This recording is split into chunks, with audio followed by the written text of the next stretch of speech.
Hey everyone, it's Bat Lin, and this is another Batty Bat Lin Game Corner video.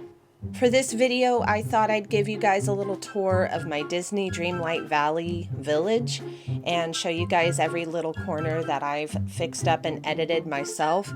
I've spent a lot of time on this and thought I'd give you guys my little village tour, so sit back and enjoy. Let's start off with the plaza. I've seen many different designs of the plaza, and frankly I like the whole town square look. I put the hedge maze in the center to really make it look like a professional restaurant area, and Remy's house and Remy's restaurant's right there with the little seating area outside to make it look all fancy. There's a little bar as well.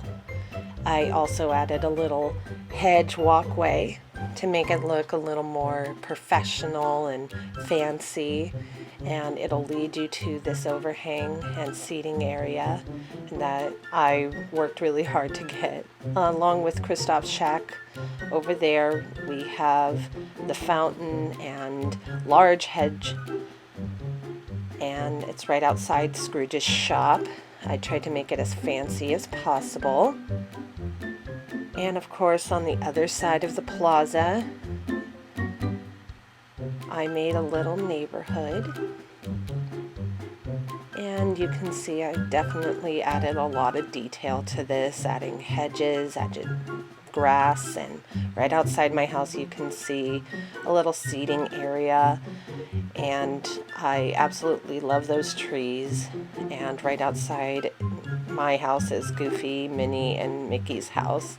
I added a little bench and seating area to Goofy's backyard so that he has a little something, since he's one of my favorite Disney characters. And as you can see, I put Minnie and Mickey's house right next to each other. I thought, since they're definitely the white picket fence kind of couple, they should share a little corner. And I added a little seating area with them as well, as well as a little fire pit. Now with the peaceful meadow, I got a lot of inspiration from online and saw that we can angle these trees into a little arch, and I wanted to put this as the fountain center. I love this fountain. It definitely brings out the Disney magic, something you would find at Disneyland. On the right hand side you'll see Goofy's shack, and you'll see that I also put in every bush with berries, and Wally's home and garden is right there, as well as the trees that you can harvest. So all of those are right together. I wanted to be able to harvest everything at once. I wanted a little meadow park, so I put the Zen garden there and a little bench for resting to make it look nice. I put my game down a lot every now and then, so I'll just have my character sit down. And this is the entryway from the other side. I thought that looked really nice. The purple trees are one of my favorites. On the left-hand side, you can see I've added only one person's home, and he has the biggest home. That's Prince Eric. He has a little entryway seating way and a really grand entrance to his castle. And he has a backyard, a pool area, as a matter of fact, a little bar and seating area for that as well. I figured since, he is a prince after all, he gets the luxury. And of course, I added a little pathway straight to the beach so he can meet up with his princess. And that leads us to the Dazzle Beach. I grew up in California, so I've seen my fair share of fancy beaches. And so I wanted to make it kind of nice. As you can see, Donald's house, I gave him a lot of room. I wanted there to be kind of a nice little entryway for him and fishing area over there. You can see I've added a lot of palm trees and hedges to make it look more narrow. And there you can see Ariel's home with Prince Eric, and I've added this little entryway because that way we're able to fish. And I wanted everything to stay sort of themed, so I definitely only added the fishing main lights and everything. Here's Ariel's house. I added the purple rocks and the purple bushes. You can see over here the new addition, Stitch's home. I added Lilo and Stitch's beach towels there, so it gives off the illusion that they hang out on the beach too. Here's another one of Goofy's shacks right next to the Atlantis cave. And of course here's like a little beach picnic area, and there's tons of different options to decorate this way. And Moana's home, along with her fishing shack, I definitely wanted to go above and beyond since she's pretty much the princess of the islands. The Forest of Valor, I spent a lot of time on this one because forests are my favorite, and I wanted it to look woodsy, and I also wanted to add on my own personal garden. This is usually filled with holes. It's all dug up now because I haven't used it in a while. I have plenty of money. And of course I put Goofy's shack right next to it to make it look like it's a food stand. Here's a little Valor Park seating and everything, so it looks sort of modern. Merlin's home's there in the back since he has a good theme towards his home that kind of matches the forest. And of course I made the clock tower here to add a little nice little entrance. And of course on the other side of the river it is completely all woods.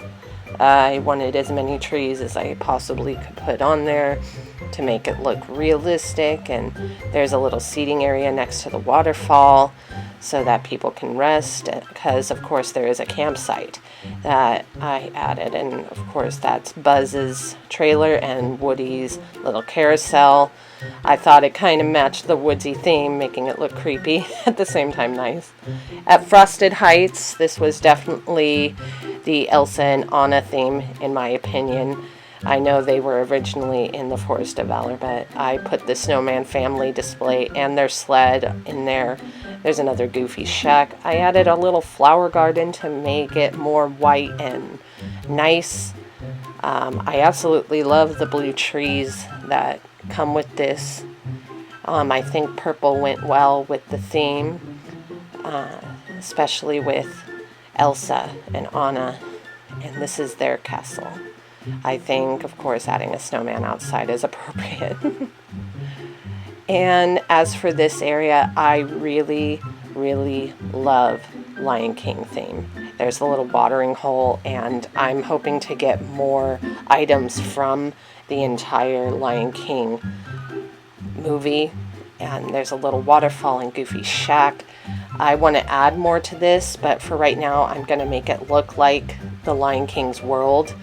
There's even Scar's home right next to the elephant graveyard. In the Forgotten Lands, there's a lot of mystery to this still.